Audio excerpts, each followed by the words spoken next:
Good evening. This week we are reading Parshat Ki Tavo, when you come into the land. And amongst the many parshas, many subjects in this parsha, is the terrible curses. Now they're referred to as the blessings and the curses. It's towards the end of the parsha, basically the second half of the parsha.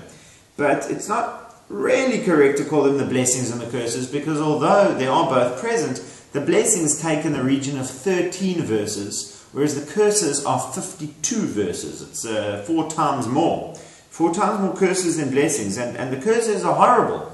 The idea of this section of the Torah is that if we fulfill and obey the mitzvot of Hashem, we'll have the most wonderful blessings. Baruch atah ba'ir, Baruch atah b'sadeh. You will be blessed in the city and blessed in the field. Baruch pri vidnecha, pri adamatecha, pri vemtecha. Blessed will be the fruit of your womb, the fruit of your land, the fruit of your animals. It's going to be wonderful. There's going to be prosperity, peace, tranquility. It'll be a true blessing. On the flip side, the Torah says, if you do not listen to the mitzvot, if you do not achieve your spiritual greatness, then things will be very, very bad for you. Arura tabir, va'arura tabasadeh. You will be cursed in the city. You will be cursed in the field. Arur tanacha mishartecha. Arur pri vidnecha pri admatecha. Cursed will be your kneading bowl and your fruit basket and your kneading bowl. Cursed will be the fruit of your womb and the fruit of your ground. And it goes on for a long, long time. You're going to be destroyed. Your bodies will be food for the wild animals. It's horrible. It's absolutely horrible. Until this day, we read these curses in an undertone, so that we don't emphasize the true horror and terrible nature of these curses, which are overwhelming. They're absolutely overwhelming. All of the sicknesses of Egypt, which you feared and you hoped would never come upon you, those will also come upon you. It's a frightening, frightening picture. Made all the more so frightening by the fact that we know, unfortunately, looking back over Jewish history, that these curses have been fulfilled, that they've come true, that we have suffered everything that we were promised to suffer. And the question, which is to me very, very blatant, is how are we to understand all of this as the act of a loving God? We speak about how much Hashem loves us twice every day before the Shema. We say, Ahava Rabbah, Avat Olam. Hashem, you love us so much. Hashem, you love us forever. If Hashem loves us so much, why are these curses in the Torah? If Hashem loves us so much, why are there such terrible, terrible consequences for our non-adherence to the mitzvot? And I'd like to offer an answer that I've been thinking a lot about from an article that I read by a psychiatrist that I read his work. I think he's great. And he was speaking in turn about an article written on parenting. And this woman was speaking about parenting, and she said, the problem with us parents today is that we are offering our children too many choices. She says, I never just tell my child, this is what's for supper. I say to them, do you want X for supper? Do you want Y for supper? She says, I'm always offering them different choices. And she says, frankly, I'm offering him too many choices, and that's the problem. And the psychiatrist said that's not the problem at all. He said the problem is not that you're offering your child too many choices. The problem is that you are offering your child insignificant choices. You're offering them X for dinner or Y for dinner. But what about something that's going to make a difference in their life? Are you giving them a choice of whether to fight back on the playing field? Or are you telling them what they're going to do? Now, I'm not saying that every choice is age appropriate at every age. Those you have to understand.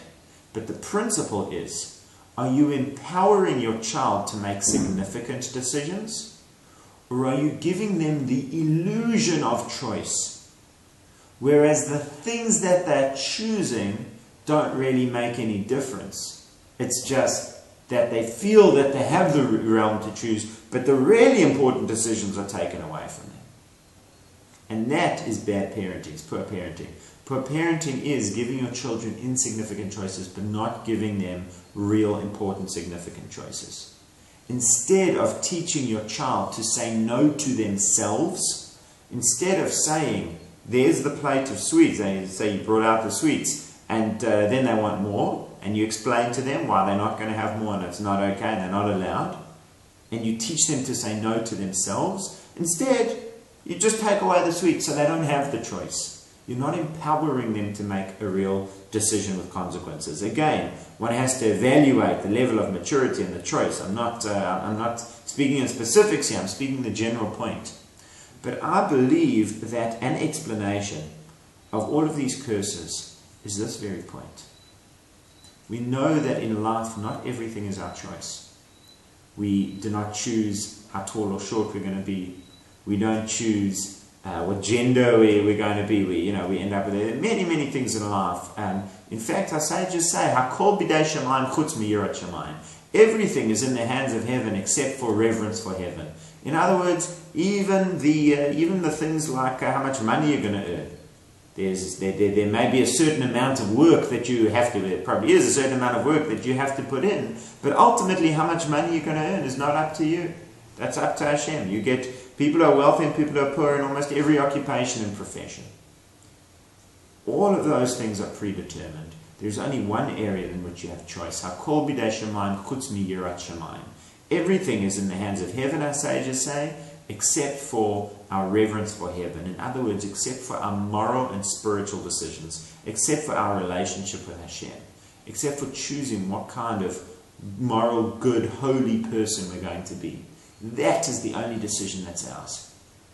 And we can spend our entire day involved in the choices which are truly only illusions of choices, in choosing X or Y, and choosing insignificant things.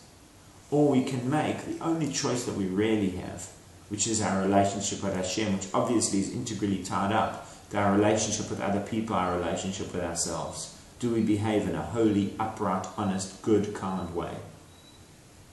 Now, you may say, well, that choice is our only choice, but it's not really significant. It doesn't really make a difference. And I believe what the blessings and curses, and especially the curses, teach us is on the contrary. This is the most significant choice in your life. This will impact on every area of your life. Hashem is empowering us with real life or death choices. Those things that we think may be out of our hands, whether there will be war or not. You can say whether there will be plague or not, whether there will be illness or not. So many of these things seem totally beyond our control. Hashem is telling us they are not. They are within your control. They are choices that you make. And you are the one who is empowered to make those decisions. Rabbi Moshe Chaim Luzzatto in the Derech Hashem goes to great length to explain how everything that happens in the world is what's decreed from Hashem, is what's decreed in the heavenly worlds and the spiritual worlds. And what affects those decisions are the choices that we make. What makes those decisions to a large extent, it's our behavior that will affect the decisions that are made that's going to affect everything happening over there. It's really our choice. And the idea when it comes to another idea about these curses, now this idea is that I haven't seen that written anywhere. I've discussed it with Rabbi David Aaron, who's one of my mentors, and he was happy with it, he agreed with it.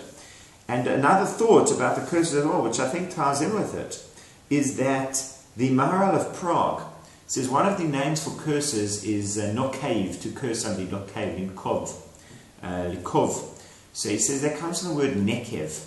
So that's the word nekev, which means a hole. Blessing, a curse is really a hole or a gap. A blessing is really an increase. Bracha is related to increasing, having more. And a curse means having less.